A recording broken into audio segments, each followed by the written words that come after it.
The rain had been falling since sundown.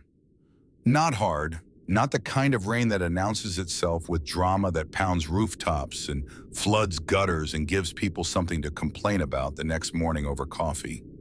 This was the other kind, the quiet kind, the kind that settles in without asking permission and stays as long as it wants, turning the world outside into something soft and uncertain.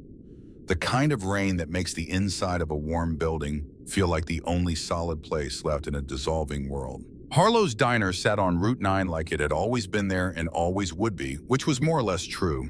40 years on the same stretch of Tennessee highway, same red and white sign with the H flickering, the way it had flickered since 1987, and nobody had bothered to fix it. Same smell of coffee and griddle grease and something sweet that reached out and pulled you in the moment you opened the door. The kind of place that existed in every state in America and felt somehow like the same place every time. Like a word in a language everyone speaks without remembering how they learned it. Eleanor Voss pushed open the door at 8:47 on a Tuesday evening and stepped inside. She paused just past the threshold. 1 second, maybe two. Long enough to let her eyes move across the room the way they always moved across rooms. She entered for the first time quick and complete the lifelong habit of a woman who had learned decades ago that the first look was the only look you were guaranteed and you did not waste it. She counted 8 people. A couple at a middle booth, their voices bent low toward each other in the way couples sound when an argument has been going on long enough to go quiet. A trucker at the counter with his hat pushed back and a cup of coffee sitting cold in front of him, forgotten. 2 older men near the window, not talking, comfortable in the silence the way people get after enough years of being in each other's company. A young mother near the back, cutting something on a plate for a child who had no interest in being cut for. And behind the counter, a woman in her 30s with dark hair pulled back and a name tag pinned slightly crooked on her uniform. Callie, it said. Eleanor noticed the crooked pin without deciding to notice it. She noticed everything without deciding to. It had been that way for as long as she could remember, this involuntary cataloging of details, the small and the large alike. And she had long ago stopped wondering whether it was a gift or a burden, and simply accepted it as the way her mind worked. She chose the booth at the back, not the one nearest the window, never the one nearest the window. The one where her back would be to the wall and her eyes would have a clean line to the front door and to every corner of the room where the shadow from the overhead light fell just far enough to the left that a person sitting there was visible without being immediately obvious. Old habit, the kind that had kept her alive through things she did not talk about in diners or anywhere else. She settled into the seat with the care of a woman whose left hip had been giving her trouble for 30 years and had not improved with age. She set her purse on the bench beside her. She put her hands on the table, then lifted them, then set them down again. The table was warm from the room's heat, slightly sticky, with the residue of a busy evening solid in the way that old diner tables are solid, as if the weight of all the elbows and coffee cups and ordinary human moments they had supported had pressed them down into something permanent. The rain tapped against the window glass beside her. Callie came over inside a minute. She had the look of someone who had been reading customers for long enough that she could finish the assessment before she reached the table, and what she read when she looked at Eleanor Voss was something she could not immediately name. The woman was small, white blonde hair pulled back neatly at the nape of her neck, eyes the color of winter light coming through old window glass, pale and clear, and somehow both warm and entirely private at the same time. Her coat was good quality, the kind that had been expensive once, and was now simply old, worn with care, rather than neglect the way people wear things they intend to keep. She looked, Callie thought, like someone who had come through some things. "Coffee and apple pie," Eleanor said when Callie reached the table. "Whatever's easiest, sweetheart." Her voice was soft, not weak. There was a difference between those two things, and Callie heard it clearly. "Coming right up," Callie said. Eleanor watched her go, then she turned her eyes to the rain-blurred parking lot beyond the window glass, and she let herself do something she had not allowed herself to do in 22 days. She counted. Not the people in the diner. She had already done that. She counted the other things. The number of days since she had slept more than 4 hours in the same bed twice in a row. The number of times she had paid cash for a motel room under a name that was not hers. The number of mornings she had sat in a car in a parking lot before dawn engine, running one hand already on the gear shift, waiting to learn whether the night had brought anything new to be afraid of. 22 days, 11 motels, 4 states, 14 towns, 3 borrowed phones, one promise she had made at a kitchen table in Ohio 21 years ago to a man who had been too honest for his own survival and too decent for the world that eventually took him from her. She did not let herself think about Walter for more than a moment. There was a time for that, and this was not it. Callie brought the coffee and the pie. Eleanor said thank you and meant it with the full weight of someone who understood what small courtesies cost and what they were worth. She wrapped both hands around the mug and let the warmth work through her palms, through the fine bones of her hands, into the persistent cold that had settled somewhere behind her sternum around Knoxville and had not fully left. For a few minutes, she simply sat and ate and let the diner do what good diners do, which is to hold a person without asking anything of them. The pie was good. Warm apple with a thick crust that crumbled exactly right when the fork went through it. It was the kind of simple, honest food that reminded you the world still contained simple, honest things, even when most of the available evidence was pointing in the other direction. She was halfway through it when the door opened. Eleanor did not look up right away. She had learned a very long time ago not to look up right away. Looking up drew attention, and attention was the last thing she needed. Instead, she felt it, the shift in the room's atmosphere, the way you feel a cold draft before the door has finished opening, the way your skin registers a change before your brain has formed the thought to match it. She took a slow breath, in through the nose, out through the mouth. Her doctor had taught her that 3 years ago, when her heart had begun doing things hearts were not supposed to do at 86.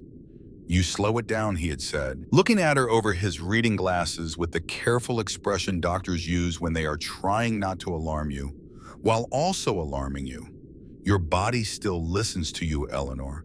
You just have to remind it who is in charge. She gave herself 3 seconds. Then she looked. 2 men had come through the door. They moved into the diner with the studied casualness of people who wanted to appear as though they had no specific purpose in being here, and who were not particularly skilled at the performance. The studied ease that is not ease at all, that is in fact its opposite, the concentrated effort of men whose purpose is the only thing about them worth noticing. The first one was broad across the shoulders, heavy through the chest, with a nose that had been broken at least once and had not set correctly afterward. Dark jacket zipped to the collar. He moved slowly, eyes tracking the room in a sweep that appeared general, but wasn't. The second one was younger, thinner, with a quality of stillness that was not the first man's performed calm, but something native to him. Something he had been born with or had developed so early it had become indistinguishable from nature. Real stillness, the kind that has no urgency in it because it has no doubt. Eleanor had encountered men like this before in rooms she did not describe to anyone, and she had learned that still men were almost always more dangerous than loud ones. They took a table near the front. Between Eleanor and the door, she looked back down at her coffee. Her hands, she noticed, wanted to shake. She pressed both palms flat against the table and willed them still, and after a moment they obeyed the way her body had always eventually obeyed when she insisted firmly enough. She kept her face arranged into the expression of a woman having a quiet meal. She kept her breathing slow. She took another bite of pie. Because here was the thing. She had known they were out there before she walked through the door. She had seen the black car in the far corner of the parking lot when she drove past on the highway an hour earlier, making her assessment pass before she pulled in. The car had not been there then. When she came back and turned into the lot, it was their engine running, exhaust rising in pale ropes through the rain. She had sat in her own car for 63 seconds running the arithmetic she had been running for 22 days, and arrived at the only answer the number supported. The car had arrived to wait for her. She had known all of that before she got out of her car. She had gotten out anyway. Because Eleanor Voss had not driven to Harlow's diner on Route 9 on a Tuesday night in the rain because she was out of options. She had come here because this was the option she had chosen. This was the location she had selected, and she had selected it for a reason that had nothing to do with the apple pie. Good as it was and nothing to do with chance. She needed someone, not the federal system which had already failed her 3 weeks ago in a way she had not finished being angry about. Not the backup protocol, not the emergency number she had memorized, not the machinery of the program that had promised her safety and had delivered instead the specific and terrifying discovery that someone inside that machinery had sold her location to the man she was preparing to testify against. She needed someone who existed entirely outside all of that. Someone whose name did not appear in any federal database. Someone with no institutional loyalty that could be pressured, no professional connection that could be leveraged, no stake in any system that Gerald Ashton's 40 years of carefully constructed influence could reach. She had spotted the motorcycles in the parking lot before she pulled in.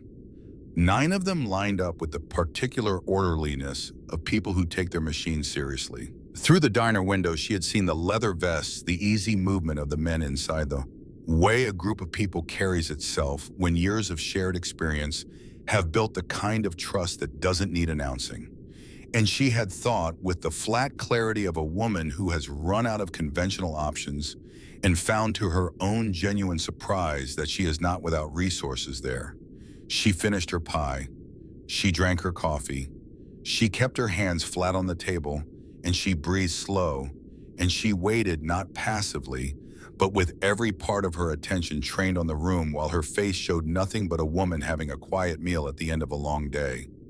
Callie came back with the coffee pot. She refilled Eleanor's cup without being asked the practiced generosity of a good server, and then instead of moving away, she paused, a half-second longer than necessary. Eleanor looked up. "You doing all right?" Callie asked. She said it quietly.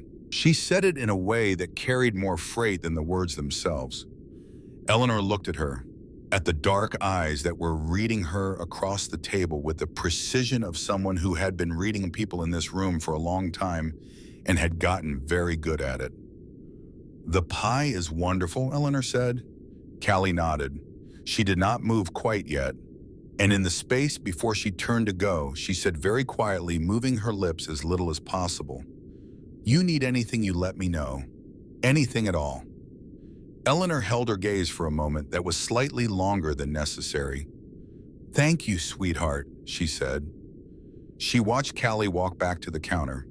She noted the slight set of the woman's shoulders, the way she placed the coffee pot down, with fractionally more force than the task required. She noted the quick sideways glance Callie sent toward the 2 men near the door, and then away, the deliberate away of someone who has decided not to stare, but is not forgetting what she saw.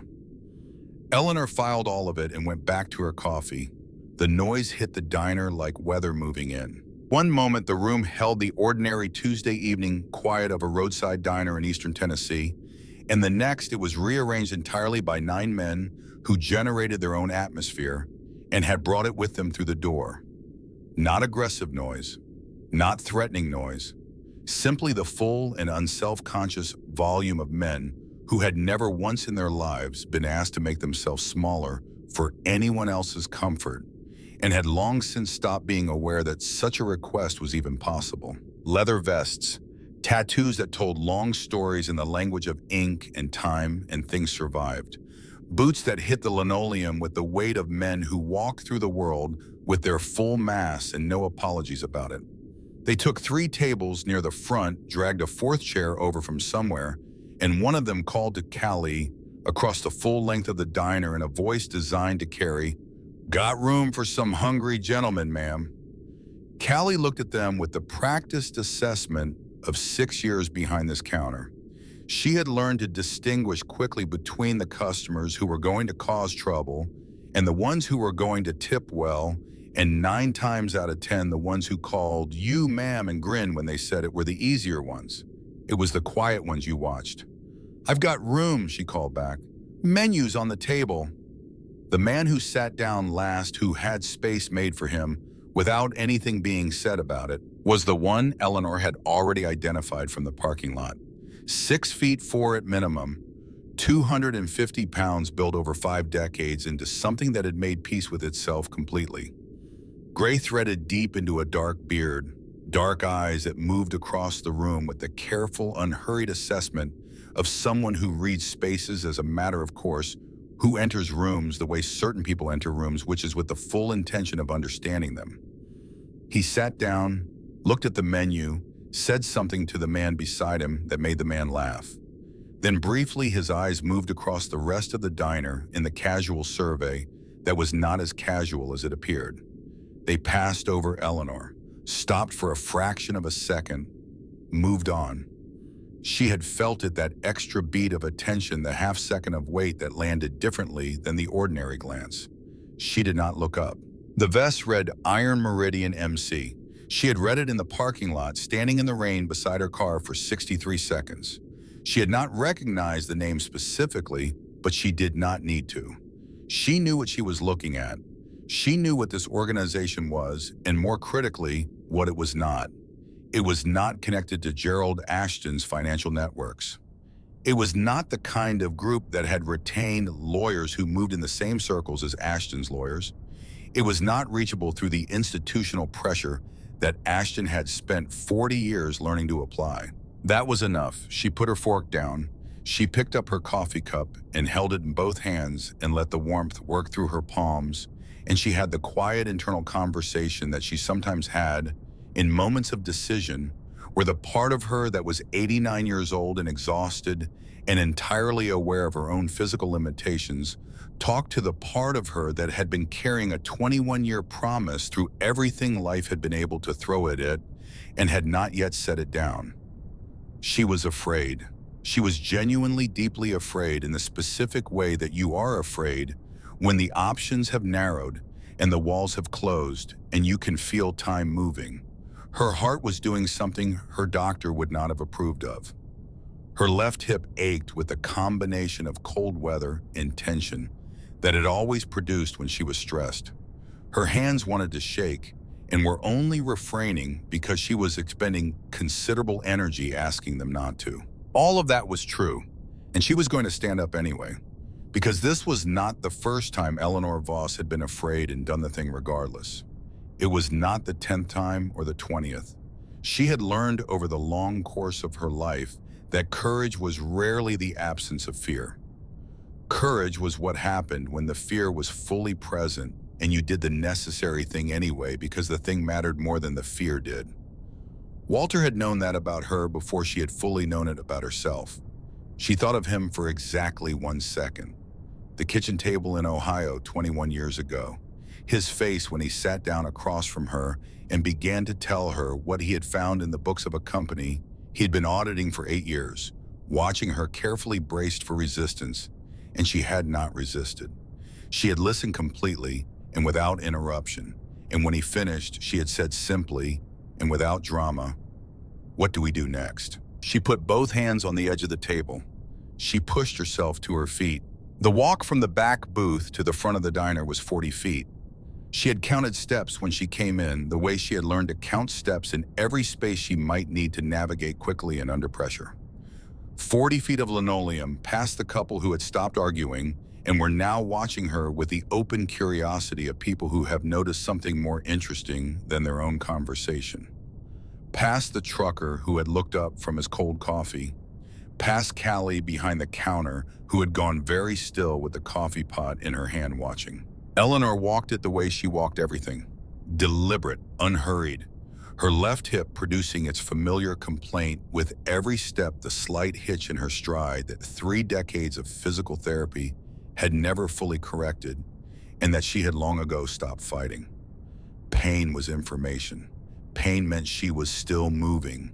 She was moving. She was aware of the 2 men near the front door going very still as she passed them. She was aware of the broad one Doyle shifting slightly in his seat.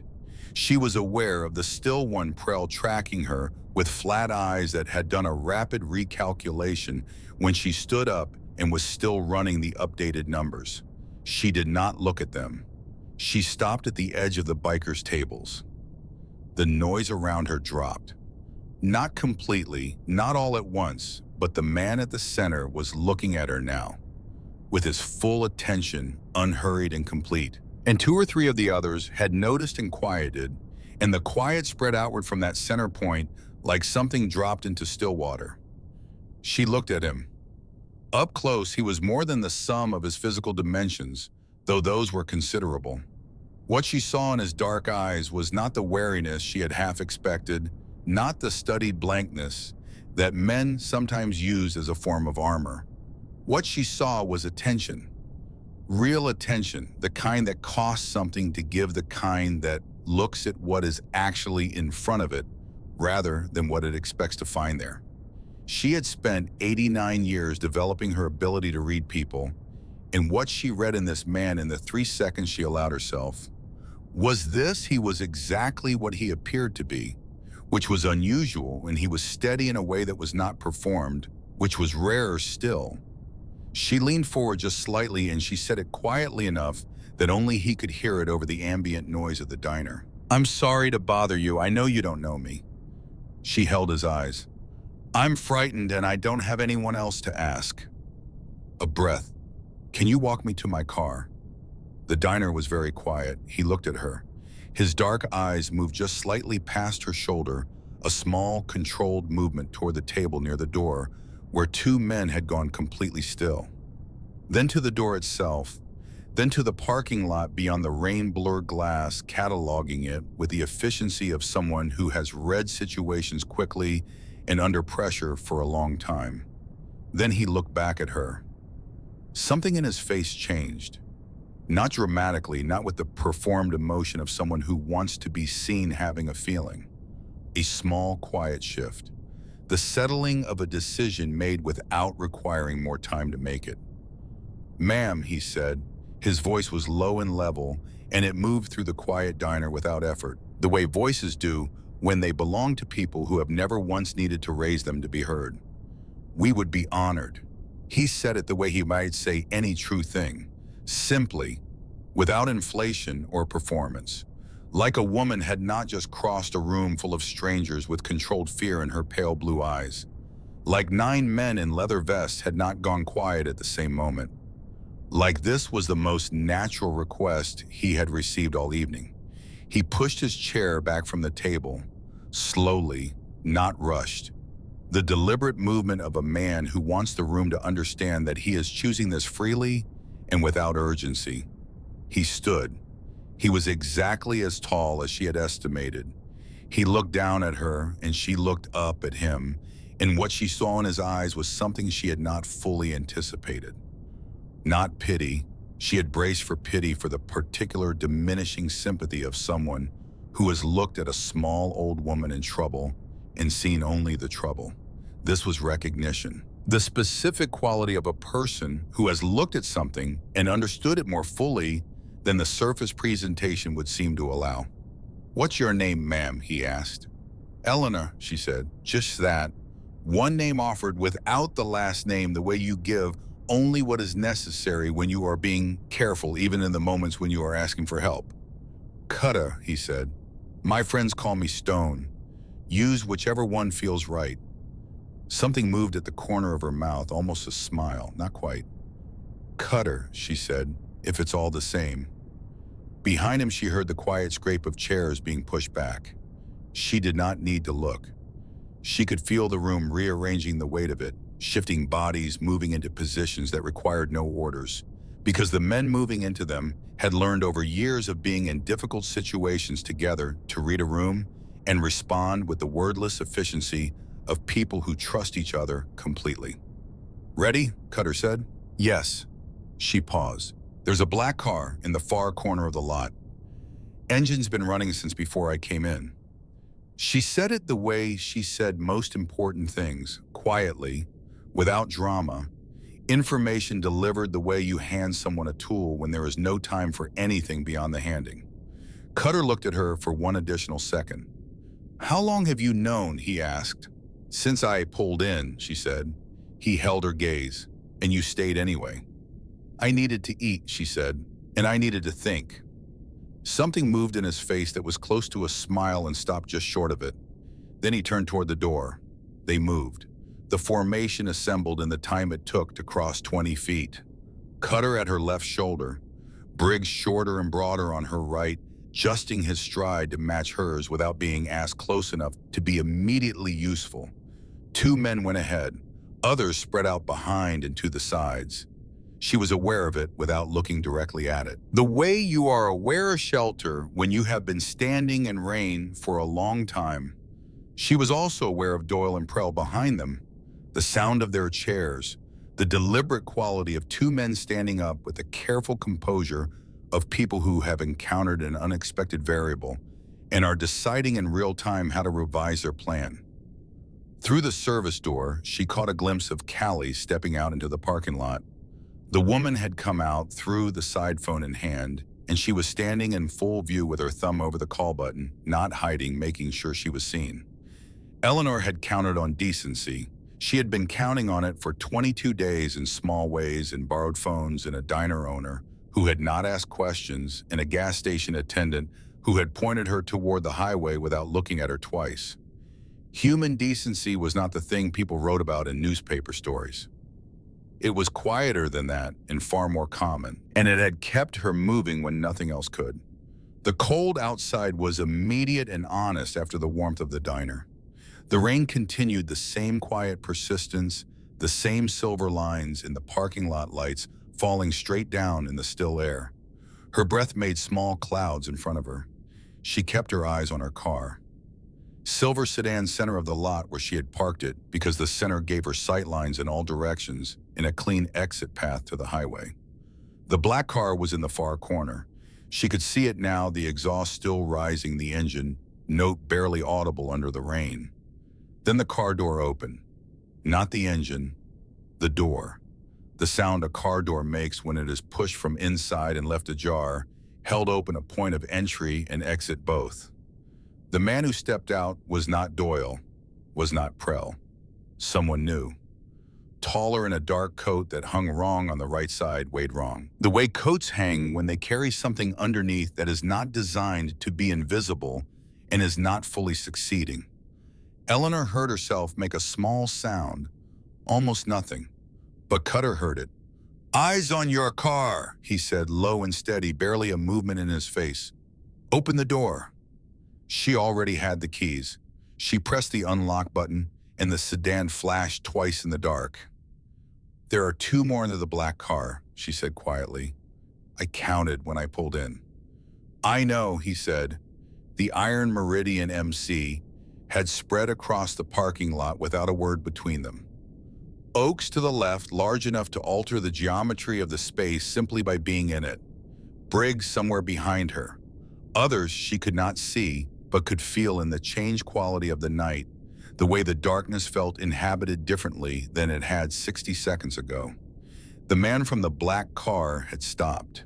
He was standing between two parked vehicles 15 feet away, and he had the look of a man who has arrived at a pause in his own thinking because something in his environment does not match what his thinking had anticipated. Cutter looked at him. "Evening," Cutter said. His voice was completely conversational. The voice of a man who has never once needed to perform the fact that he is not afraid because performing it would require first being aware that someone might expect him to be. The man in the dark coat said nothing. "Cold night," Cutter said. From the service entrance, clearly visible to everyone in the lot, Callie stood with her phone at her ear, not hiding, standing in the rain and being seen. In the distance, the sound of a siren beginning somewhere on the highway, still far, but getting less far by the moment. The man from the black car looked at the spread of 9 men across the parking lot. He looked at the woman on the phone. He looked at Doyle and Prell, who had come out behind the group and were standing to the side with the posture of men who have run the numbers in a new configuration and do not like the answer. Eleanor watched it happen. She had seen it before in different rooms under different circumstances. The moment when a plan encounters a reality that the plan did not account for. The slight loosening of the fractional shift in the shoulders. The small, unmistakable adjustment of a man whose calculation has produced a different result than he expected and who is professional enough to accept what the numbers say. The man from the black car took a step back. Cutter said nothing. Another step. The man's eyes went to Doyle. Something passed between them without words, the quick vocabulary of people who have worked together long enough to communicate in glances. Doyle's head moved, not quite a nod, more like the acknowledgement that the arithmetic was what it was, and that arguing with arithmetic was a waste of time they did not have. The three of them moved, not running, not fleeing. The controlled, deliberate retreat of men who are choosing to leave without making it a statement, without leaving behind anything that could be read as information. Car doors closing with the careful quietness of people who are very aware of being observed and have decided to manage that observation on the way out. The black car's engine shifted in pitch. It pulled out slowly, turned onto Route 9, and the headlights swept across wet asphalt and were gone. The parking lot went quiet. Eleanor stood with one hand on her open car door and the other pressed flat against her chest over her heart, checking whether it was still doing what it was supposed to do. Her eyes closed. Just a moment, just long enough for one breath that was not managed by discipline or the urgent necessity of not showing fear. Then she opened them. Cutter was looking at her. Not the road where the black car had been, her. "They'll try again," she said. He nodded. "I know. Not tonight, but they'll try again. No drama in it, simply true. I know that too." She studied him with the direct, clear-eyed attention that had been looking at things steadily for 89 years. "Why did you help me?" she asked. "You didn't know me. You didn't know any of this." He was quiet for a moment, the kind of quiet that precedes an honest answer when the person has decided the question deserves more than the first words that come. "I looked at you," he said. "I saw a woman who was scared and out of options and still standing." He met her eyes. That was enough. Something moved across her face that she could not have named if asked. Not gratitude alone, though gratitude was part of it. Something older. The response to being seen simply and completely by someone who had no reason to look. "I have nowhere to go tonight," she said. The way she said it was the way she said most difficult things, which was plainly without self-pity as a fact placed on the table between them. "The motel I was using, they found it 3 days ago. I've been driving since yesterday morning." She paused. "I need somewhere that exists in no federal file. Nowhere Ashton's people can pull." Cutter looked at her for a long moment. Then he said, "There's one thing I need to ask you first." She waited. "If I take you somewhere tonight," he said, "and I make calls I can't unmake, and I put people I care about between you and whatever's following you." He held her gaze. "Is it worth it? What you're carrying, is it worth all of that?" She did not hesitate. "Gerald Ashton is 71 years old," she said quietly. "He has been untouchable for 40 of those years. He has bought people and broken people, and he killed my husband." She let that sit for a breath. "In 11 days, I am going to sit in a federal courtroom, and I am going to say every single thing that needs to be said." She looked at him with those pale winter eyes. "Yes, it is worth it." He held her gaze for 3 full seconds. Then he took out his phone and dialed. 2 rings. A woman's voice, not groggy, the voice of someone who picks up at this hour because the people who call her at this hour always have a reason worth answering. "It's late," the voice said. "I know," Cutter said. "I'm bringing someone. A woman. It's complicated." A silence. "Then it's always complicated with you." "Her name is Eleanor. She needs somewhere that isn't in any record. Just tonight." Another silence. Longer. Cutter waited it out. "I'll put the kettle on," the voice said. He put the phone away. He looked at Eleanor. She reached into the inside pocket of her coat. Her hand came out holding a small, black rectangle the size of her thumb, matte and unremarkable. And at this moment in this parking lot in this rain, the most important object in the state of Tennessee. She held it for 1 second, long enough for him to see it clearly. "This is what they actually want," she said. "Not just my testimony. This." She put it back into her pocket. "My husband made it 21 years ago. I have been carrying it ever since." She met his eyes. "I'm not showing you this because you need to know what's on it. I'm showing you because you need to understand what you are standing next to tonight." Cutter looked at her for a long moment. "All right, Eleanor," he said. He turned toward where Callie still stood in the rain. Eleanor called across the wet dark of the parking lot. "Thank you." Callie pressed her lips together and nodded once, hard and certain, the nod of someone who has done a thing and is glad they did it and needs no further acknowledgement. Eleanor lowered herself into the driver's seat with the careful attention to her left hip that had become as automatic as breathing. She set her purse on the passenger seat. She sat for a moment in the sound of rain on the roof and the particular quality of a moment that has crossed from one kind of danger into a different kind. She was still afraid. The fear had not gone anywhere. It did not work like that, the fear of a woman who has been hunted for 22 days and understands with complete clarity that tonight has not ended anything, only changed it. But beneath the fear, solid and unmovable as something geologic, was the other thing. The thing that had been there longer than the fear and would outlast it. The thing Walter had known about her and that she had spent a lifetime learning to call by its right name. She started the engine. In her rear-view mirror, Cutter's headlight came on. Behind his 1x1 8 more, lighting the wet gravel of the parking lot in a row of amber. She pulled out onto Route 9 and into the rain and into whatever came next. 11 days.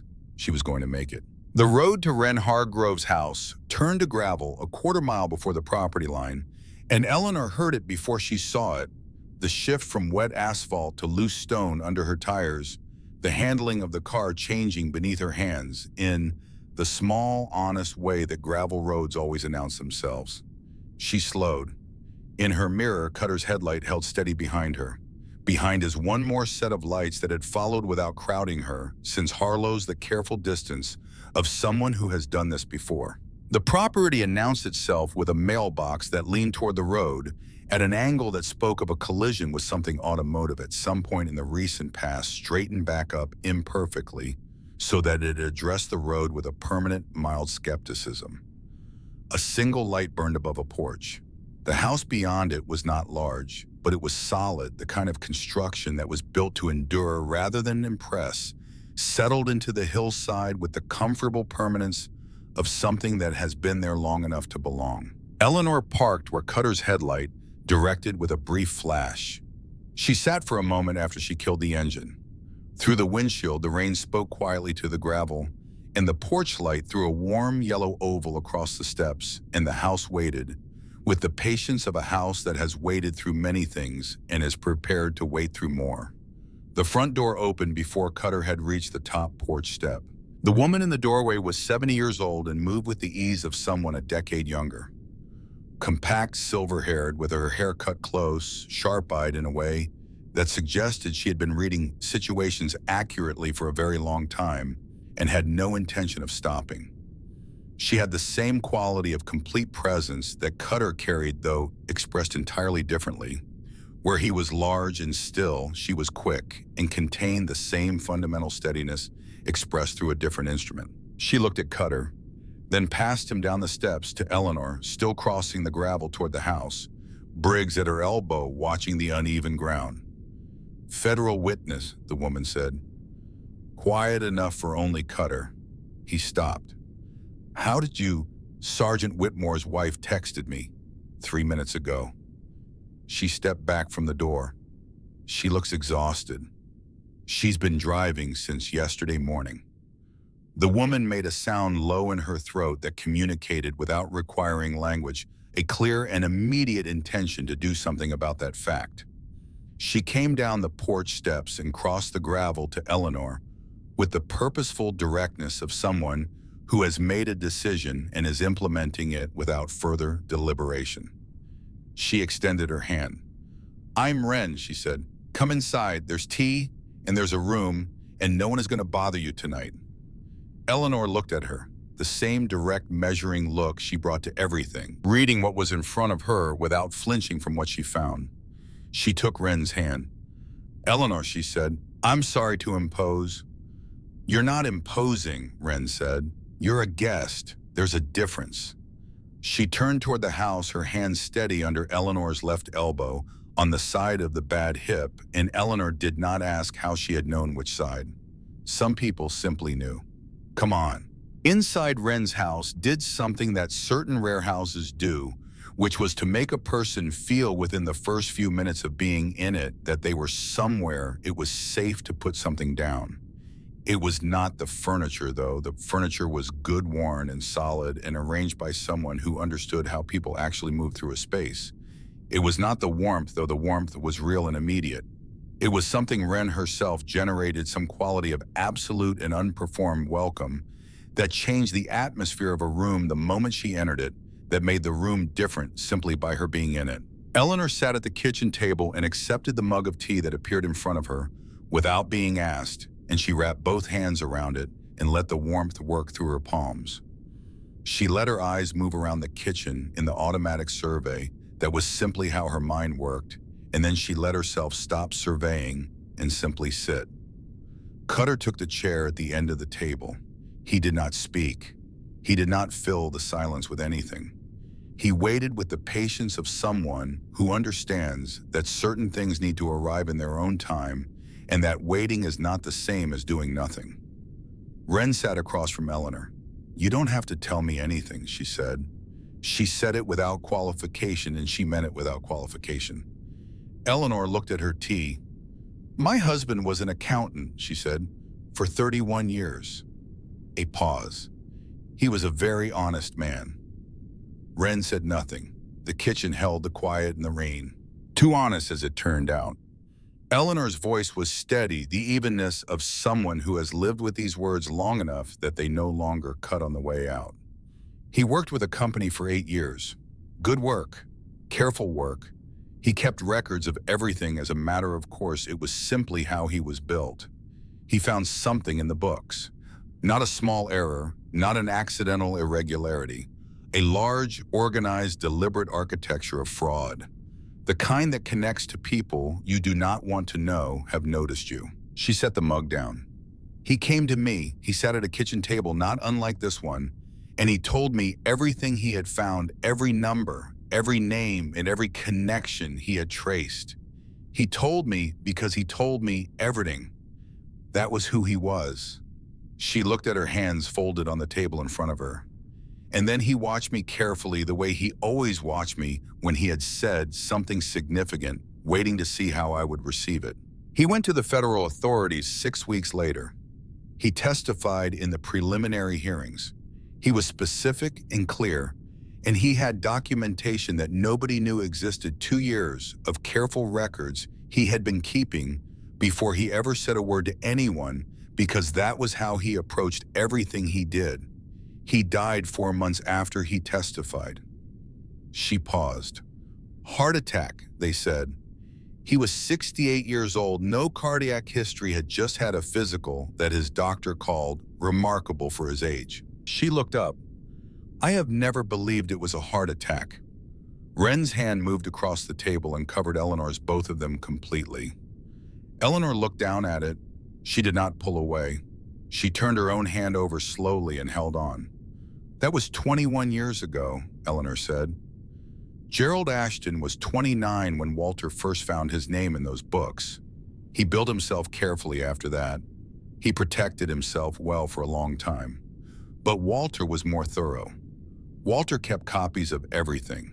He gave them to me before he ever spoke to anyone because he loved me. And he said, 'Eleanor, if anything ever happens to me, you keep these safe and you do something with them when the time is right.'" She reached into the inside pocket of her coat. She placed the small black drive on the table. It sat in the kitchen light, matte and unremarkable, the size of her thumb.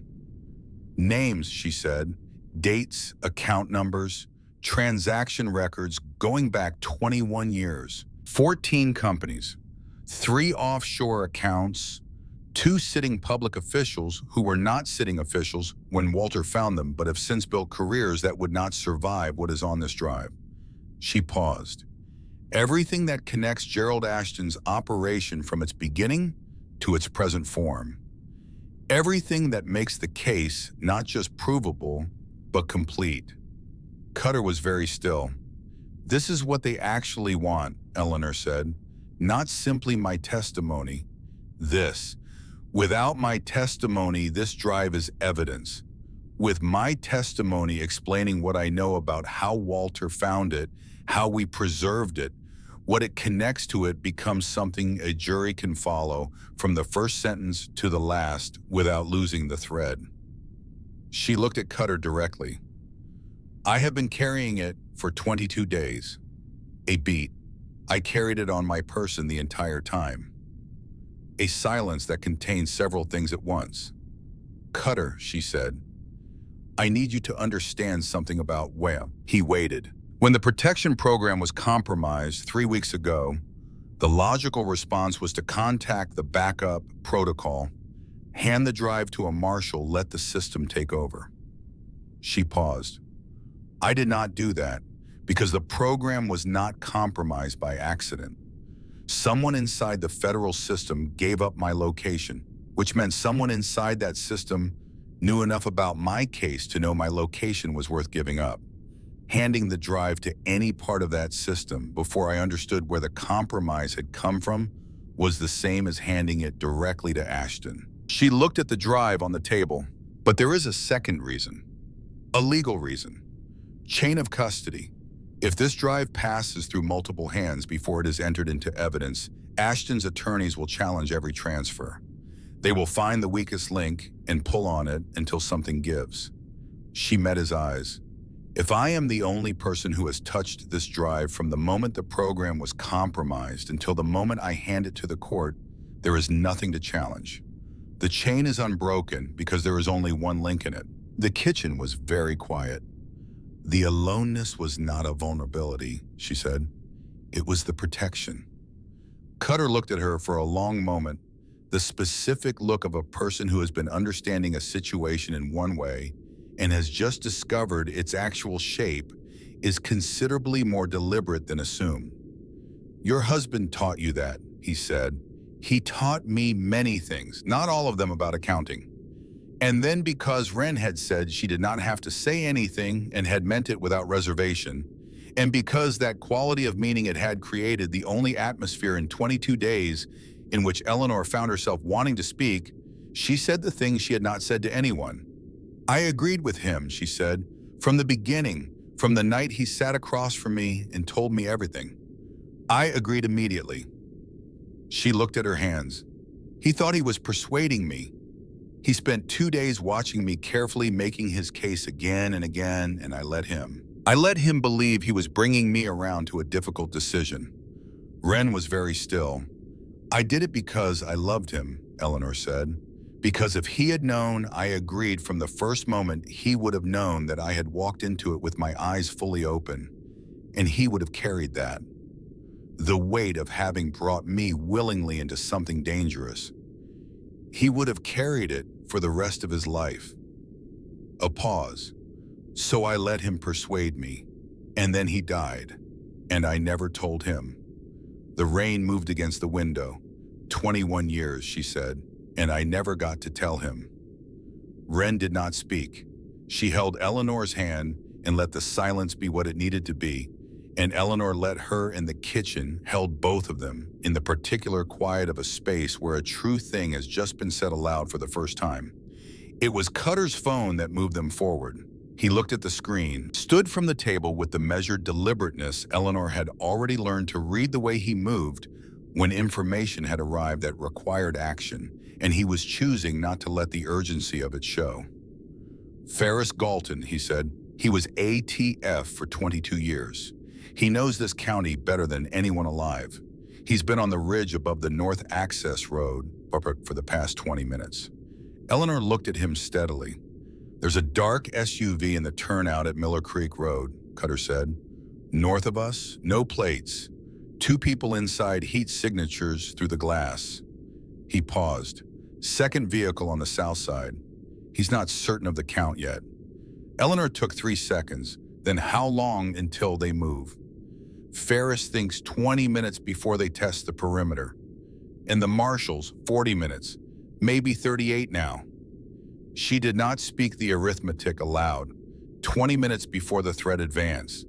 40 minutes before official protection arrived. A 20-minute gap in which people who had already demonstrated their intentions in a parking lot on Route 9 were going to do what such people did when a window presented itself. She picked up the drive from the table and returned it to where it had come from. "All right," she said. "What do you need from me?" "Stay in this kitchen," he said. "Away from windows, away from the door.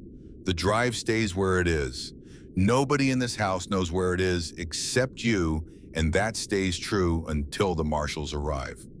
She understood completely. If something happened, if the worst of the next 20 minutes unfolded badly, the chain of custody remained unbroken. The case remained intact. The drive was still only in her hands. "I understand," she said. He looked at his sister. Wren was already standing. "There's a room at the back of the house," she said to Eleanor.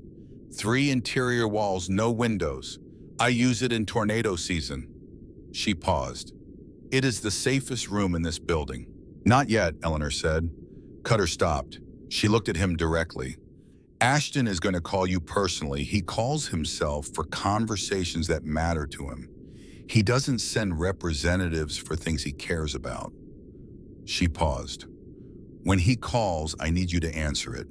And I need you to put it on speaker so I can hear his voice." Cutter looked at her. "Why?" "Because the person who compromised the protection program is someone with access to the full case file. I have known since the program was broken that there were 3 people with that level of access. Ashton knows specific things about this case that he should not know. The things he knows the way he knows them will tell me which of the 3 it is." She paused. "But I need to hear how he talks about it. What words he uses. What he believes he has. His voice will tell me." Cutter held her gaze for 3 full seconds. "All right," he said. He moved through the house to the front, and the door opened and closed with the quiet of someone who understood the value of not advertising his movements. Eleanor heard at intervals the low sounds of coordination outside. Briggs, Oakes, others. The wordless vocabulary of men who had navigated difficult situations together long enough to communicate without language. Wren remained at the table. "How long has he been doing this?" Eleanor asked. Wren considered it. "Protecting people who needed it since he was in his 20s. She looked at her tea. "He doesn't talk about it, but I've seen the people who come through, not often. Enough." A pause. "He has a way of knowing when something is real and knowing what the right response to something real looks like. Most people can't tell the difference between a real thing and a frightening thing. Cutter can." Eleanor looked at her mug. Walter had something like that. He could look at a set of numbers and know before he found the specific error that something was wrong. He said it felt like a temperature change, something colder than it should be. She paused. "That's what brought him to all of this. He walked into a company's books one Tuesday morning and the temperature was wrong." Wren was quiet for a moment. "Did you ever resent it, the honesty, what it cost?" Eleanor thought about this with the seriousness it deserved. "No," she said. "I respected him for it. I was afraid because of it for a long time. But no, not resentment."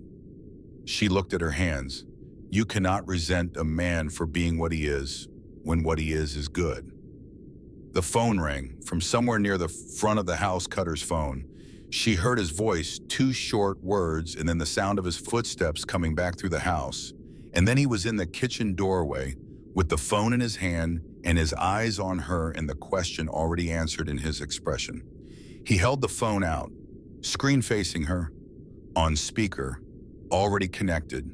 She took it, held it steady between them. 2 seconds of silence. Then a voice, old, measured. The voice of a man who had spent his life being the most authoritative presence in rooms and had not forgotten what that felt like. A voice that chose its words with the care of someone playing a game they had played for decades and were accustomed to winning. "Mr. Hargrove," the voice said, "I understand you've been helping someone who belongs to me." Cutter kept his voice level. "I don't know what you mean." "I think you do." A pause waited with the confidence of a man for whom pauses are a tool. "I want you to understand something clearly. I have no interest in you. No interest in your organization or your arrangements or your business of any kind. My interest is very specific." Another pause. "One item. A small item. In exchange, the woman is free to go. You are free to go. Everyone goes home tonight." Eleanor was listening, not to the words themselves, to the texture beneath them, the specific weight of what he knew. The way he said one item with the gravity of someone who understood not just that the item existed, but what it contained, not in general terms, but in specific ones, which meant his information had not come from surveillance or inference. It had come from someone who had read the case file in detail, and the way his cadence shifted almost imperceptibly around the word item, the fractional hesitation of a man who had nearly said something more specific and had caught himself, which told her his source had given him not just the existence of the drive, but an inventory of its contents. Only one of the 3 people with full case file access had also seen that detailed inventory. She knew who it was. She held the phone steady. Cutter said, "The answer is no." A silence. "You don't know what you're protecting," Ashton said, and for the first time something in the voice had shifted. The specific quality of a man who is recalculating and is finding that the recalculation produces results he does not like. "I know exactly what I'm protecting," Cutter said. "A woman who made a promise. That's all I need to know." He looked at Eleanor. She gave him a small nod. "You have 7 people on this property," Cutter said. "I have 9, and they know every foot of this ground in the dark, and you don't.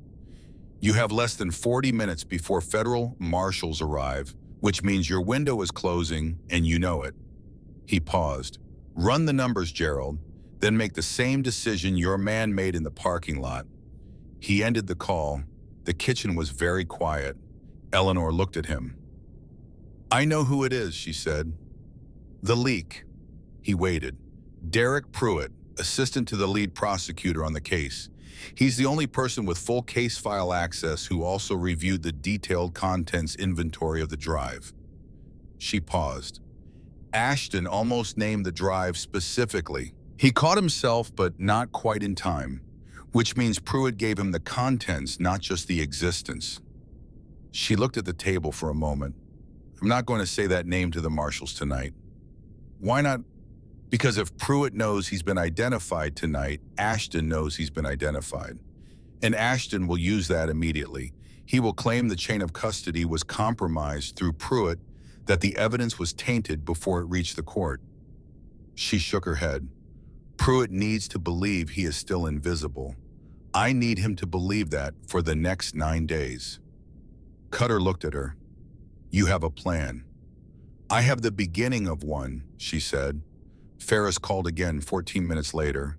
North vehicle starting its engine, then the south. Then the 3 who had come up on foot from the highway, all of them moving back toward the road, pulling out with the same deliberate control as the men in the parking lot at Harlow's. The arithmetic having once again produced an answer that changed what happened next. Cutter came into the kitchen from the front of the house and stood in the doorway and said, "They're gone." Wren closed her eyes for one breath. Eleanor looked at him. "The marshals?" 11 minutes, she nodded. 4 vehicles arrived in 10 minutes. 7 agents. The one in charge was a woman named Doris Hale, compact and efficient, with the face of someone who had been doing serious and necessary work for long enough that the seriousness had settled permanently into her features. She shook Cutter's hand with a grip that communicated a great deal in a brief time. She looked at Eleanor with an expression that it was professional and careful and genuinely respectful in a way that was not performed. "Mrs. Voss," she said, "I'm glad you're all right." "I am," Eleanor said, "because of these people." The debrief took 20 minutes. Eleanor sat at Wren's kitchen table and answered Hale's questions with the same steady precision she brought to everything. The black car, Doyle and Prell, the perimeter, the call from Ashton. She gave Hale everything except one thing. Hale noticed. "Mrs. Voss," she said carefully, "you said the protection program was compromised from inside the case team. Do you have a specific individual in mind?" Eleanor looked at her steadily. "When I sit in that courtroom in 11 days, I will say everything I know. Every name, every detail, everything relevant to this case." She paused. "But I will not hand a name to someone I met 40 minutes ago, however capable they appear to be." Hale was quiet. "I mean no disrespect," Eleanor said.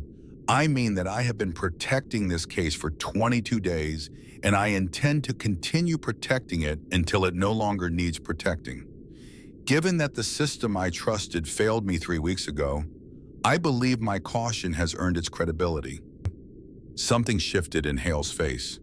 The recalibration of a professional who has just understood that the person sitting across from her is not a witness to be managed and protected and moved from location to location according to protocol, is something else entirely. "All right," Hale said quietly. "All right, Mrs. Voss." She stepped outside with Cutter. Eleanor watched through the kitchen window, not close enough to hear, close enough to read the quality of the exchange in their postures. She saw Hale say something, saw Cutter respond, saw Hale look back at the house with the expression of someone who has just been told something that has increased the weight of a situation they were already treating seriously. When they came back inside, Hale looked at Eleanor differently, not with softer eyes, with clearer ones. "I want you to know," Hale said, "that what you've done for this case, what you've protected, and how you've protected it is going to matter in that courtroom." "I know," Eleanor said. Hale nodded once. She stepped out to manage the logistics of the transfer. Eleanor looked at Wren, then at Cutter still in the doorway. She looked at the 2 mugs on the table, and the kitchen that had held something important tonight had been the place where a 21-year-old thing had been said aloud for the first time. "Thank you," she said to Wren, "for the tea." A pause. "And for the other thing." Wren held her gaze. "You're going to be all right, Eleanor?" "I know," Eleanor said. "I've been all right before, but..." She looked at Cutter. He was leaning against the door frame with his arms loose at his sides, watching her with dark eyes that had been reading her accurately all evening. "You passed the test," she said, "in the diner. I needed to know what kind of man you were in 3 seconds. Most people fail." He was quiet for a moment. "What does failing look like?" "Hesitation," she said, "or performance. Either one tells you what you need to know about a person." She paused. "You didn't hesitate and you didn't perform. You simply decided." She held his gaze. Walter was like that. He didn't require time to know whether a thing was right. He simply knew. Cutter received it the way it was offered, as an observation, a true thing said plainly, and he did not deflect it or make it smaller than it was. "I need to ask you something," she said. He waited. "When this is over," she said, "when the trial is done." She looked at the kitchen, at the table, at the light above it. "Is there a place to come back to?" "Oh." The kitchen was very quiet. Wren answered before Cutter could. "The room will be ready," she said, simply without hesitation, the way she had said everything tonight. "Come back whenever you need to." Something moved across Eleanor's face, quick and deep. "I haven't had a place to come back to in a long time," she said. She picked up her purse from the bench by the wall. She straightened her coat. She put both hands on the table edge and stood with the slow attention to her left hip that had been automatic for 30 years. At the kitchen door, she stopped. She did not turn around. "The pie at Harlow's," she said. "It really was very good." She heard behind her Wren laughing softly, Brief and genuine and real, the laugh of someone who appreciates a thing said well. Eleanor stepped through the door. Outside, the rain had stopped. The gravel drive was wet and dark under the porch light, and the air had the clean, honest quality that follows a long rain, washed and cold and direct. She crossed to the marshal vehicle slowly, her left hip making its familiar argument, the gravel shifting under her feet. She did not look back at the house. She did not need to. She knew what was in it. A kitchen table, and a woman who held your hand without being asked, and a man who had stood beside her in a parking lot in the rain and decided without deliberation that her promise was worth standing next to. She had 11 days. She was going to be ready. The secure location was a house in a neighborhood that looked like every other neighborhood in that part of Tennessee, which was precisely the point. 3 bedrooms, 2 bathrooms, a kitchen with a window that faced a backyard, enclosed by a wooden fence. Ordinary in every visible dimension, the kind of house that existed in the background of other people's stories unnoticed, the architectural equivalent of a held breath. Eleanor had been in places like this before. She understood their logic. Invisibility through ordinariness. The same logic she had been applying to herself for 22 days. She arrived there shortly after midnight. She slept 4 hours, not because she could not sleep longer, but because 4 hours had been enough for 22 days, and her body had stopped expecting more. She woke at 4 in the morning with the wakefulness of someone whose system has been running on alert for long enough that rest and readiness have become the same condition, and she lay in the ordinary bedroom and looked at the ceiling and thought. She thought about Walter, not the way she had been thinking about him for 22 days instrumentally as the source of the work she carried and the promise she was keeping. She let herself think about him the other way. The way you think about a person you love deeply when the emergency has passed and there is finally enough quiet to remember who they were rather than what they meant. His hands. He had the hands of a careful man, precise and deliberate, the kind of hands that moved through the world as if handling things gently was a form of respect. The way he made coffee in the morning, the same ritual every day for 31 years. Measuring the grounds with the small spoon with the bent handle that they had never replaced, because replacing it had never seemed urgent enough. The kitchen table in Ohio, the oak one with the water ring near the left edge that had been there since 1989 and that she had stopped trying to remove sometime around 1991. She thought about the night he told her, the way his face looked when he sat down across from her. The particular quality of a face carrying something heavy that is about to set it down in front of another person and does not know how that person will receive the weight. He had thought he was persuading her. He had spent 2 days watching her carefully repeating his reasoning, adjusting his arguments, and she had let him in because she loved him and because she did not want him to know that she had agreed from the very first moment that she had walked into it with full awareness that the look on her face that he read as careful consideration was in fact something else entirely. She had spent 21 years carrying the fact that she had never told him this. She had said it aloud for the first time in Wren Hargrove's kitchen, and something about saying it had changed its weight. Not removed it, changed it. The way a stone changes when you finally set it down, not gone but no longer yours to carry. She thought she understood now why she had told Wren, because Wren was someone who could receive a truth without needing to do anything with it, who could hold it without turning it into advice or comfort or a problem to be managed, who could simply let it exist in the space between two people and be what it was. Walter would have liked her. The thought arrived simply and without the grief that had always attended thoughts of Walter for 21 years. Or rather, the grief was there but quieter now, the grief of completion rather than interruption, the grief that says the thing is finished rather than the grief that says the thing was stolen. He would have liked Cutter too. She lay in the ordinary bedroom until 5:15, and then she got up and made coffee and sat at the ordinary kitchen table with her small brown notebook and her pen, and she worked. 9 days until the trial. Agent Doris Hale arrived at 8 in the morning with 2 other agents and a thorough breakfast from somewhere outside the ordinary house, and she sat across from Eleanor with the directness of a woman who had spent the previous several hours thinking and had arrived at conclusions she intended to act on. "I want to talk about the leak," Hale said. Eleanor looked at her over the coffee cup. "All right. You said last night that you identified the source from the phone call. I'm not asking for the name yet. I'm asking what you're planning to do with it." Eleanor set down her cup. She had made this decision at 4 in the morning, looking at the ceiling the way she had made most of the significant decisions of her adult life, which was without hurry and without doubt, waiting until the right answer stopped being uncertain and simply became visible. "I'm going to give them a reason to expose themselves," she said. Hale waited. The person who compromised the protection program believes they are still invisible. They don't know I identified them. They believe their access is intact and their usefulness to Ashton is ongoing. Eleanor paused, which means they are still in a position to pass information and Ashton is still expecting them to. She folded her hands on the table. "I want to create a piece of false information, something specific enough to be credible. I will make sure this false information reaches the leak through the channels the leak uses, and then we see whether it reaches Ashton." Hale's expression was very still.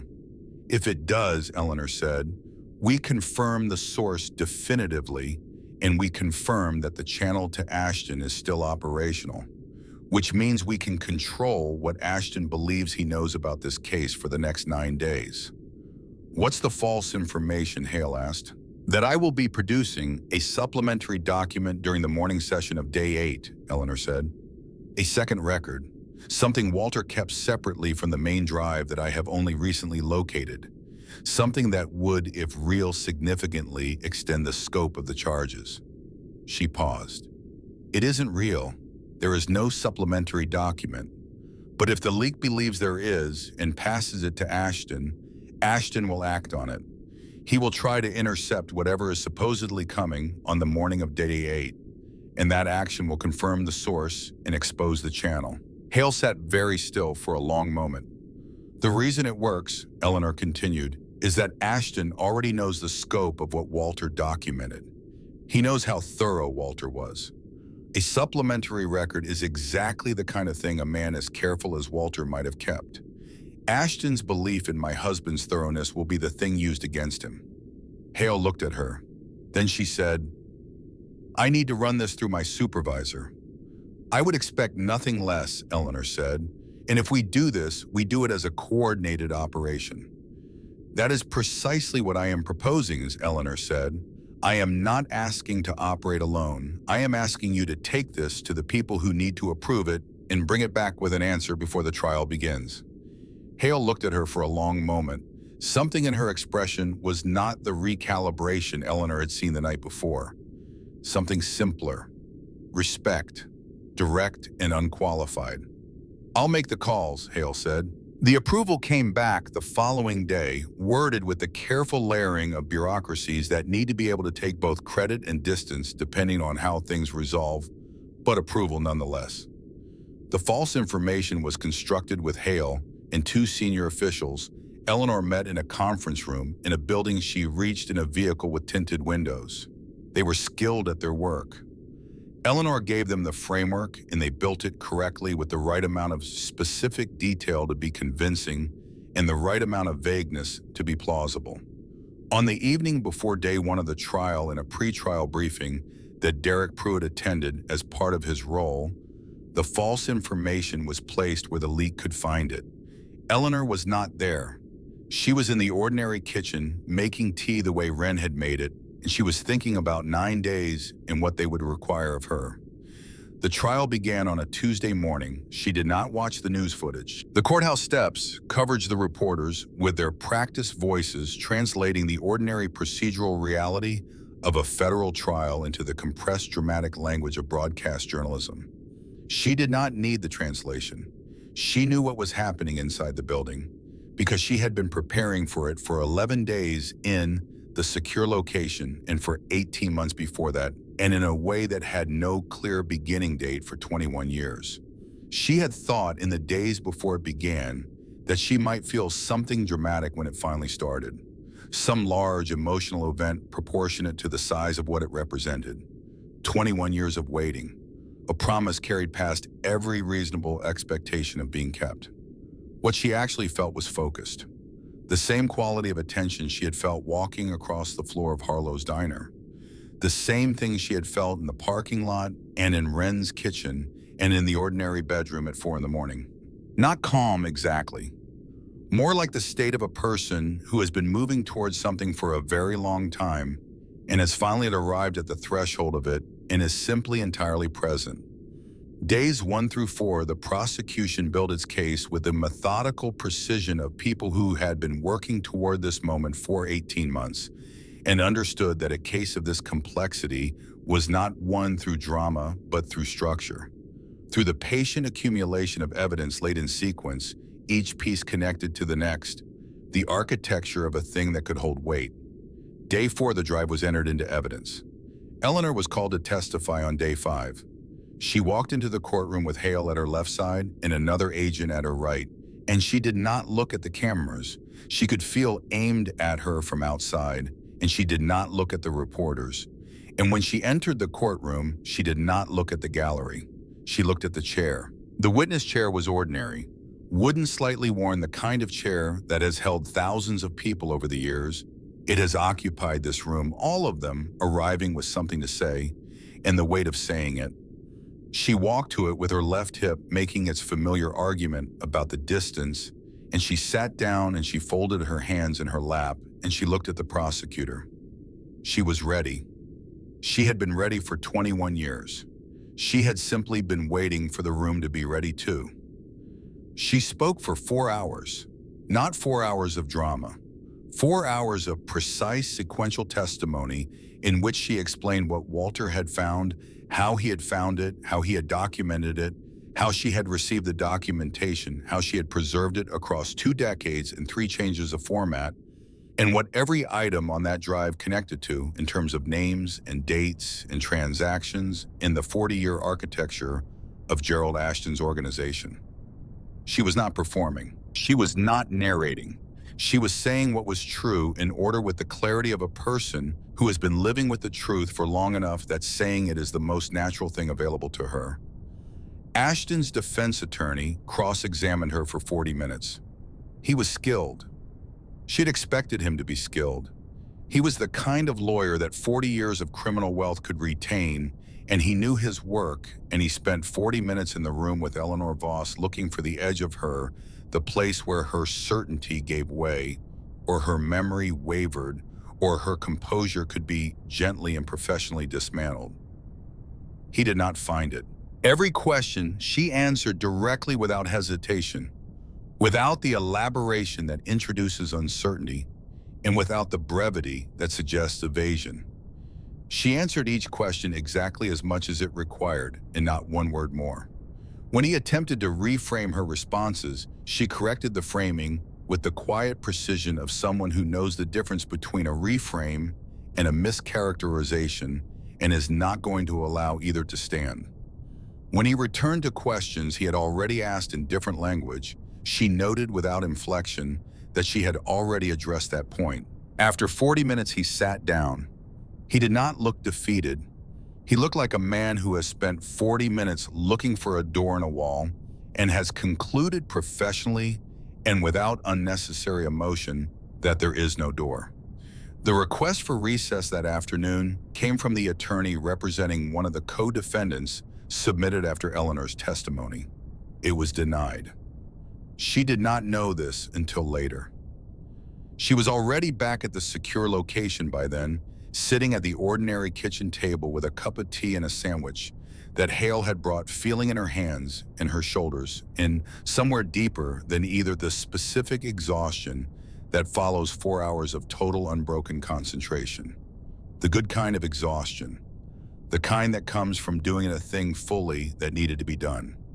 Day 6. On the evening of day 6, the false information about the supplementary document was reinforced through a second channel where Pruitt had access, deepening the credibility of what had been introduced on the eve of day 1. Eleanor was in the ordinary kitchen. She made tea. She thought about Walter's hands and the bent spoon and the oak table in Ohio. And she thought about Ruth, who was flying in from Portland in 4 days. And she worked on the conversation she had been composing in her head for 3 years and thought she might finally be ready to have. Day 7 morning, Gerald Ashton, acting on information from Derek Pruitt, who acted on information he had received and believed issued instructions through an intermediary to intercept the document supposedly coming on the morning of day 8. The intermediary was identified within 6 hours. Derek Pruitt was arrested in the hallway outside Courtroom 4 at 2:17 in the afternoon of day 7. Arrested quietly with the efficiency of agents who had been in that hallway since 8 in the morning and who had been waiting, with the patience of people who knew exactly what they were waiting for the confirmation that arrived at 2:14. Eleanor heard about it from Hale at 3 o'clock. She sat with it for a moment. She had been right about which of the 3 it was. Right about Ashton calling Cutter himself. Right about what his knowledge revealed about its source. Right about the bait that would draw the confirmation. She did not feel triumph. She had not expected to. What she felt was something quieter and more final. The sensation of a thing that has been in motion for a very long time and arriving at the place it was always heading. She thought of Walter and his careful numbers, the way he had always said that you did not need to find the error directly. You only needed to understand the system well enough to construct a situation in which the error revealed itself. He had been right about that too. He had been right about most things. Day 8 passed without the interruption Ashton had planned for it because the channel had been closed and the intermediary was in federal custody, and by the morning of that day, Ashton's legal team was in emergency consultation about the implications of a second arrest connected to their client. Day 9, Wren Hargrove's kitchen. 4 in the afternoon. Briggs put his phone on the table. He had been tracking the coverage for 9 days with the focused attention of a man who has decided something matters and is going to pay full attention to it. He looked at Cutter, he looked at Wren, he looked at Oakes standing near the door, and Ferris Galton in the corner with his arms crossed and his weathered face carrying something that was not quite emotion but lived directly adjacent to it. "Guilty," Briggs said. "All 12 counts." Nobody spoke for a moment. Wren placed both hands flat on the kitchen table, palms down, fingers spread, pressing firmly against the wood. The same gesture Eleanor had made at Harlow's diner on a Tuesday night in the rain, holding the table down or holding herself up or both. She held it for 3 seconds. Then she straightened. "Good," she said, one word, said with the full accumulated weight of everything it contained, 21 years of a woman carrying a promise through a world that had given her very little reason to believe promises held a man who had been too honest for his own survival, a drive the size of a thumb in 4 hours in a federal courtroom, and 9 days of a trial that had just ended the way it needed to end. Good. In the ordinary house, Eleanor's phone rang. Unknown number, Tennessee area code. She answered. "Cutter," she said. "Briggs beat you by 20 minutes, he said, a pause. And then Eleanor Voss laughed. A real laugh, brief and unguarded and genuine. The laugh of a person who has just set down something they have been carrying for 2 decades and felt the weight leave their hands and doesn't quite know what to do with the lightness where the weight used to be. The laugh of someone who has been controlled and careful and measured for so long that the sudden freedom from all of that is its own small shock, pleasant and disorienting at once. "Of course he did," she said. "How are you?" Cutter asked. She considered this honestly. "Tired," she said. "The good kind." She paused. "I called Ruth this morning before the verdict. She's flying in tomorrow." "Good.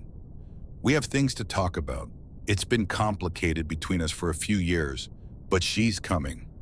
A silence that was not uncomfortable.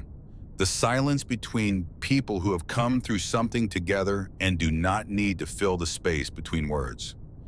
"The drive went into permanent evidence this afternoon," she said. "It belongs to the case now. It's not mine to carry anymore." She paused. "That's a strange feeling. I've been carrying it for so long." "Your hands are going to feel empty," Cutter said.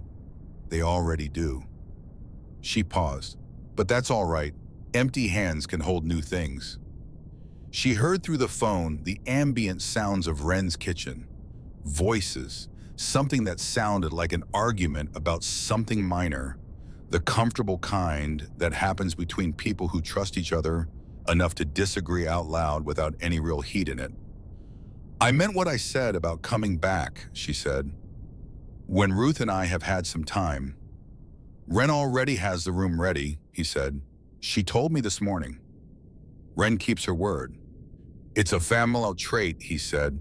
Something moved in Eleanor's chest that was not grief and was not joy, but lived in the territory between them, the territory that only becomes accessible after a long journey and the completion of something that could not be left unfinished. "Tell her the tea was perfect," Eleanor said. She heard him pass it across the kitchen to his sister, heard Wren's response, not the words but the sound of it, and whatever Wren said made Cutter quiet for a moment, in the way a person goes quiet when they have received something that deserves more than a quick reply. "Rest, Eleanor," he said. "You've done it." "Not yet," she said. "Ruth lands at 2 tomorrow. There's more work to do." She heard the quiet sound of him almost smiling. "Good night, Eleanor." "Good night, Cutter." She set the phone on the kitchen table. She sat for a moment in the late afternoon light coming through the window over the backyard fence, a long, warm rectangle lying across the kitchen floor, the kind of light that exists only for a few minutes before the sun drops and the room goes gray. She looked at her hands, the hands of an 89-year-old woman. They showed every year of it the geography of a long life lived fully the way skin thins over the bones when enough decades have passed. The slight tremor that had been there for 3 years, now that she had learned to accommodate. The old scar on the left index finger from a kitchen accident in 1974 that Walter had made far too much fuss about standing over her at the sink, saying it was deeper than she thought while she told him it was fine, and they both knew she was right. She turned them over, palms up in the afternoon light. Empty. She sat with the emptiness and let it be what it was, which was not loss but completion. The feeling at the end of something long and demanding, when the weight is finally gone and the space where it was is still shaped like it and has not yet been filled with anything new. 22 days of moving, 9 days of testimony in a trap built from a dead man's thoroughness and a living woman's refusal to stop. 21 years before any of that, and before all of it, a kitchen table in Ohio where a careful, honest man had told his wife everything he had found and watched her face and waited. "What do we do next?" she had said.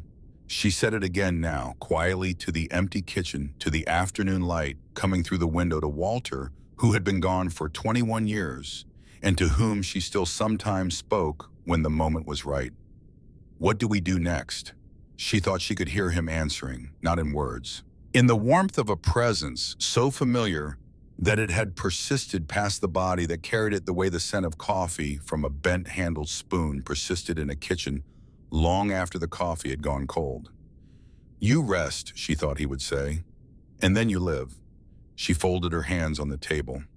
She was going to rest, and then she was going to the airport to collect her daughter, and after that she was going to Tennessee, to a house on a gravel road with a leaning mailbox, where a woman who made tea without asking what kind, and a man who had stood beside her in a parking lot in the rain were keeping a room ready.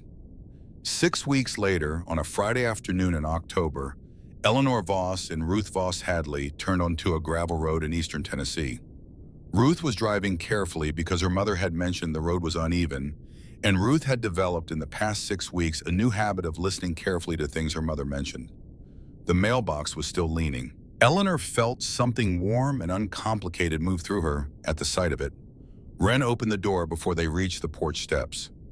Cutter was behind her in the doorway, and behind him the kitchen light fell warm and yellow out into the gray October afternoon, and past them both Eleanor could see into the kitchen, where Briggs was at the table, and Oakes was near the counter, and Ferris Galton, who had a gift for appearing when needed and disappearing when not, was sitting in the corner with his arms crossed and his weathered face wearing the expression of a man who is glad to be somewhere and is not going to say so.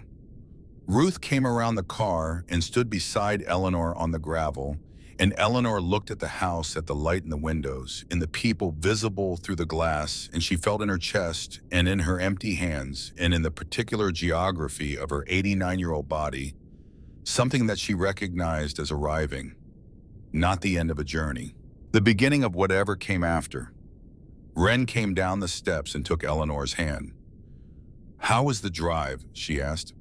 "Long," Eleanor said, "but good." Wren looked at Ruth with the clear, warm assessment she brought to everyone she met. "You must be Ruth." Ruth looked at Wren, and then at the house and the people in it, and then at her mother, and something moved in her face that was the visible evidence of an understanding she had been arriving at slowly and steadily for 6 weeks since the day she landed at the airport and found her mother waiting at the arrivals gate with a stillness about her that Ruth had not seen before, a settled quality. The look of a woman who has set something down and has not yet picked anything else up and is standing quietly in the space between. "She talked about you," Ruth said to Wren. "To cut her, both of you." She paused. "Almost every day for 6 weeks. All good things, I hope," Wren said. Ruth looked at her mother again. "She said you gave her tea and didn't ask her to explain herself." A pause. "She said that mattered more than most things that night." "It always does," Wren said. "Come inside." The October cold was honest and direct, the kind that told you exactly what the temperature was without embellishment, and they went inside gladly. The kitchen received them the way Wren's kitchen received everyone, with the absolute and unperformed welcome that was not about the room, but about the person who inhabited it. Eleanor sat at the table and accepted the tea and felt the warmth of the mug work through her hands, the same warmth as the first night 6 weeks ago, and she looked at the kitchen and the people in it and thought that some places were worth coming back to, and that this was one of them. Briggs told the story. He began at Harlow's diner on a Tuesday night in the rain, and he told it with the natural commitment of a man who understands that a true story deserves full investment, and he was fully invested. He was approximately 70% accurate. Eleanor listened with the patience of a woman who has heard stories told about her own experiences and understands that accuracy and truth are related but not identical. When he arrived at a moment she remembered differently, she said so. Without drama, without apology, with the quiet precision she had brought to the witness stand. Briggs looked at her. She looked back. He corrected the record and continued. This happened twice. Ruth watched her mother do it both times and sat very still with her tea, the stillness of someone learning something about a person they believed they knew completely. The apple pie came out at 5 o'clock, warm and fragrant, the thick crusted kind from Harlow's that Cutter had called ahead to order, and Eleanor accepted a slice with both hands and ate it slowly and with attention, and it was as good as it had been on the night this all began. And she noted this with the satisfaction of someone who finds that the things worth returning to are in fact still worth returning to. Later, after the plates were cleared and the kitchen had achieved the comfortable entropy of a room in which people have been present and at ease for several hours, Ruth and Eleanor sat at one end of the long table with cups of tea and talked quietly.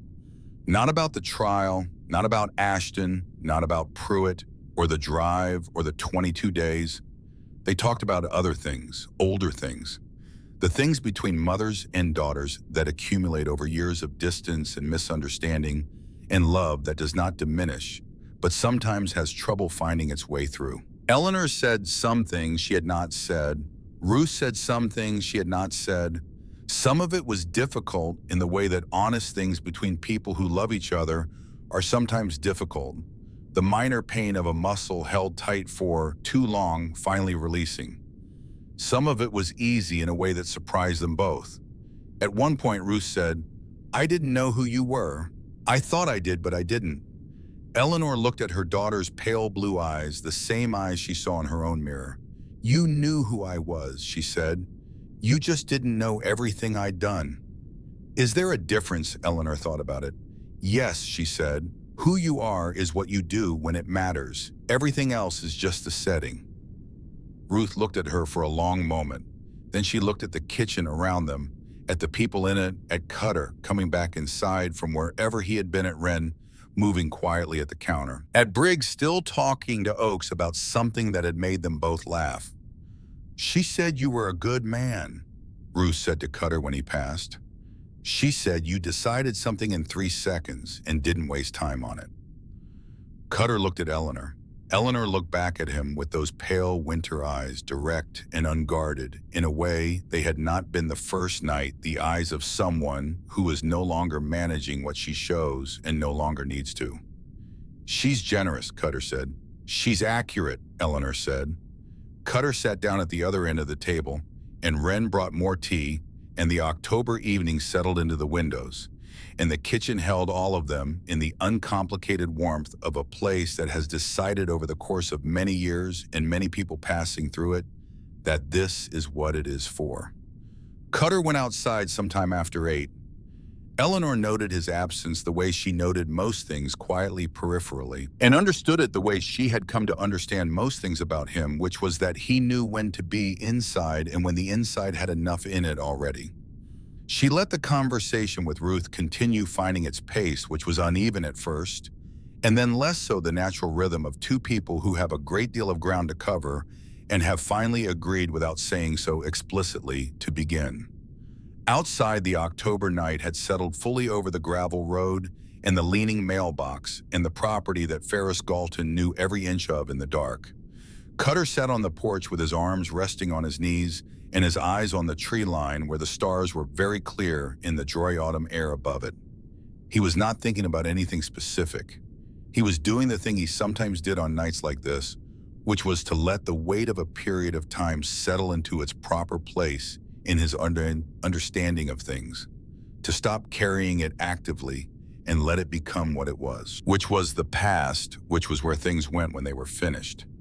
He thought about Harlow's diner, the rain in the parking lot, and a woman crossing 40 feet of linoleum floor toward a table full of strangers with controlled fear in her pale eyes, and something beneath the fear that was older and harder and entirely unbroken by everything that had been done to break it. He thought about the question she had asked, how quiet it was, how much it contained. He had not known when he stood up from that table what he was standing into. He had not known about the drive or the 21 years or the courtroom or Pruitt or any of the architecture of what Eleanor had been carrying. He had known only what he could see, which was a woman who was frightened and still standing, and the only decent response available to him was yes. That was the whole of it. That was every bit of what it had been. The door opened behind him. "Pie's ready," Wren said. "Second slice. I thought you might want one out here." She held out a plate. He took it. "Walter's recipe," she said. "Eleanor gave it to me this afternoon." He sat with that for a moment. An 89-year-old woman who had spent 21 years keeping a promise in a world that had given her very little reason to believe promises held, who had walked into a courtroom and said everything that needed to be said and come out the other side with her hands empty, and her word kept had given her husband's recipe to a woman she had met 6 weeks ago in a kitchen in Tennessee. That was the whole story. Not the conviction, not the 12 counts, not the drive or the trap or the parking lot or any of the circumstances. The circumstances were how it had happened. The story was this: a woman who had made a promise at a kitchen table 21 years ago and had kept it all the way through, and who was now, in the ordinary and necessary way of people who have finished a long thing and stepped into what came after sharing a recipe. He looked at the plate in his hands. The thick crust still warmed the apple filling, dark and fragrant. He took a bite. Through the kitchen window behind him came the sound of Ruth and Eleanor talking, their voices finding the rhythm of something that had been interrupted for a long time and was being resumed. He could hear Briggs somewhere inside saying something that made someone laugh. He could hear Wren moving through the kitchen with the quiet efficiency of someone at home in their own space. He looked at the stars above the tree line, very clear, very steady, the kind of night that felt honest, that offered no particular comfort beyond the fact of its existence, which was enough. He finished the pie, he stood up, and the cold air moved around him, and through the kitchen window, the warm light fell outward across the porch boards. He went inside.